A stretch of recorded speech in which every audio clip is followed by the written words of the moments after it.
आज एक बहुत अहम दिन है और इस अहम दिन की अहमियत काफ़ी ज़्यादा मानी जा रही है। और ऐसे में देखा जाए तो ज़्यादातर राज्यों में विधानसभा का उपचुनाव हो रहा है और कुछ राज्यों में विधानसभा का चुनाव भी हो रहा है, जिसमें झारखंड का नाम शामिल है। झारखंड में 81 विधानसभा सीटों पर चुनाव होना है।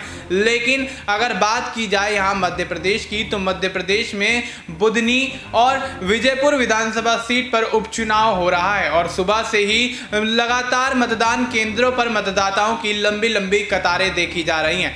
जनता के अंदर वोटिंग को लेकर खासा उत्साह नजर आ रहा है। मतदान केंद्रों पर सुबह से ही लोगों का जमावड़ा लगा हुआ है। लेकिन अब जिस तरह से कुछ घंटे तक माहौल शांत रहने के बाद बुधनी और विजयपुर में तमाम घटनाएं निकलकर सामने आ रही हैं। जीतू पटवारी जो कि प्रदेश कांग्रेस अध्यक्ष हैं, वो कहीं ना कहीं भारतीय जनता पार्टी के खिलाफ पूरा मोर्चा संभालते हुए नजर आ रहे हैं और भारतीय जनता पार्टी के खिलाफ तमाम बड़े बड़े ऐलान करते हुए नजर आ रहे हैं। और उन्होंने कहीं ना कहीं चुनाव से जुड़े हुए तमाम मुद्दे भी उठाए और ऐसे में मतदान केंद्रों पर जो भी एक्टिविटी हो रही है उसके तमाम वीडियो जीतू पटवारी द्वारा सोशल मीडिया साइट एक्स पर पोस्ट किए जा रहे हैं। और सिलसिलेवार जीतू पटवारी के सोशल मीडिया साइट एक्स पर वीडियो पोस्ट करने के बाद कांग्रेस और भारतीय जनता पार्टी के बीच दोनों ही विधानसभा सीटों पर सियासी घमासान देखा जा रहा है। और इस सियासी घमासान में कहीं ना कहीं भारतीय जनता पार्टी पूरी तरह से गिरती हुई नजर आ रही है। रमाकांत भार्गव जो कि बुधनी विधानसभा सीट से प्रत्याशी हैं भारतीय जनता पार्टी के, उनके बेटे का वीडियो वायरल होता है। उसमें कहीं ना कहीं लोगों को भड़काने की कोशिश की जाती है और रमाकांत भार्गव के बेटे का वीडियो वायरल होने के बाद बुधनी के अंदर माहौल गर्माता हुआ नजर आता है। कांग्रेस और भारतीय जनता पार्टी के बीच सियासी जुबानबाजी और खींचतान देखने को मिल रही है। और ऐसे में बुधनी से अपने बेटे कार्तिकेय सिंह चौहान को उम्मीदवार ना बनाए जाने के कारण शिवराज सिंह चौहान की नाराजगी भी साफ तौर पर देखी जा रही है। शिवराज सिंह चौहान लंबे समय से प्रयास करते हुए नजर आए कि बेटे कार्तिकेय सिंह चौहान को बुधनी विधानसभा सीट पर चुनाव लड़वाया जाए, लेकिन भारतीय जनता पार्टी ने लगातार 6 से 7 बार के बुधनी विधानसभा सीट से विधायक रहे शिवराज सिंह चौहान को केंद्रीय मंत्री बनाने के बाद बुधनी पर होने वाले उपचुनाव में कार्तिकेय सिंह चौहान को वो मौका नहीं दिया, जिससे कहीं ना कहीं शिवराज सिंह चौहान और कार्तिकेय सिंह चौहान काफी ज्यादा नाराज होते हुए नजर आए। देखा जाए तो ज्योतिरादित्य सिंधिया मध्य प्रदेश की सियासत में काफी ज्यादा अहम चेहरा माने जाते हैं। तो कुछ समय पहले जिस तरह से भारतीय जनता पार्टी में शामिल होते हैं, कांग्रेस का दामन छोड़ते हैं, भारतीय जनता पार्टी उनको चुनाव लड़वाती है और चुनाव लड़वाने के बाद उनको केंद्रीय मंत्री का पद सौंपा जाता है। केंद्रीय मंत्री होने के बावजूद ज्योतिरादित्य सिंधिया चुनाव के दौरान प्रचार प्रसार में सहभागिता निभाते हुए नजर नहीं आए। स्थिति साफ है कि बुधनी पर अगर कार्तिकेय सिंह चौहान चुनाव लड़ते तो शायद आज माहौल कुछ और होता। जिस तरह से रमाकांत भार्गव के बेटे का वीडियो वायरल हो रहा है, भारतीय जनता पार्टी पूरी तरह से गिरती हुई नजर आ रही है।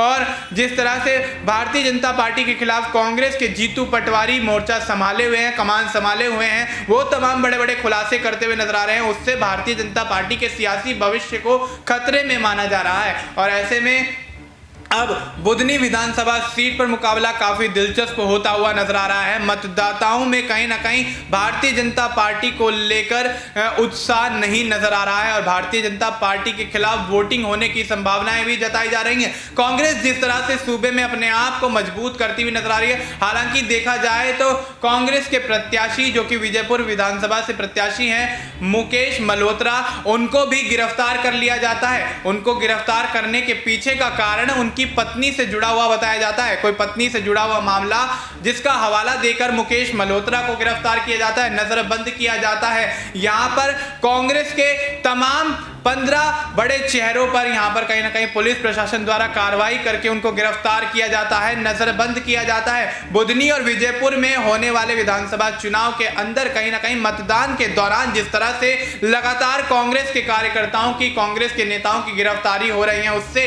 कहीं ना कहीं भारतीय जनता पार्टी गिरती हुई नजर आ रही है। बात अगर विजयपुर विधानसभा की हो रही है तो विजयपुर विधानसभा के बारे में आपको यह भी बता दें कि जीतू पटवारी ने विजयपुर में एंट्री करने की कोशिश की, लेकिन उनको को बॉर्डर पर ही पुलिस प्रशासन द्वारा रोक दिया गया। और खबरें तो ये भी निकल कर आ रही हैं कि पुलिस प्रशासन द्वारा जल्द ही जीतू पटवारी को लेकर कोई बड़ा एक्शन होता हुआ नजर आ सकता है। और ऐसे में विजयपुर में एक पोलिंग बूथ पर भारतीय जनता पार्टी के कार्यकर्ताओं को बंदूक के साथ, हथियारों के साथ देखा गया। और पोलिंग बूथ के अंदर चाक चौबंद सुरक्षा होने के बावजूद, पुलिस प्रशासन की मौजूदगी होने के बावजूद, जिस तरह से कांग्रेस के खिलाफ भारतीय जनता पार्टी के कार्यकर्ता यहां जनता को भड़काने की कोशिश करते हुए नजर आए, भारतीय जनता पार्टी के कार्यकर्ता कांग्रेस के खिलाफ माहौल बनाने की कोशिश करते हुए नजर आए, तो स्थिति साफ है कि कांग्रेस की जीत को भांपते हुए भारतीय जनता पार्टी अपनी हार को बुधनी और विजयपुर में होने वाले विधानसभा के उपचुनाव में अंदाजा लगा चुकी है।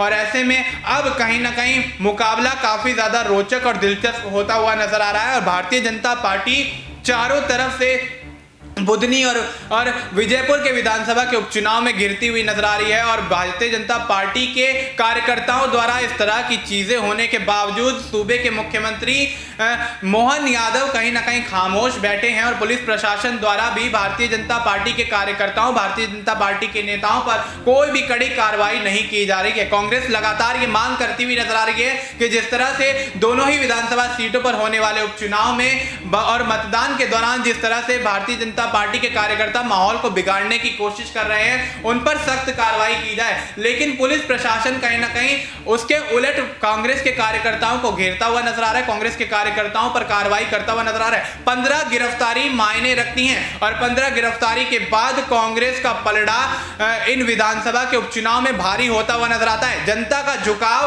कांग्रेस की तरफ देखा जाता है। बात अगर विजयपुर विधानसभा की बात करें तो विजयपुर में कांग्रेस के कार्यकर्ताओं और भारतीय जनता पार्टी के कार्यकर्ताओं के बीच सियासी घमासान देखने को मिला।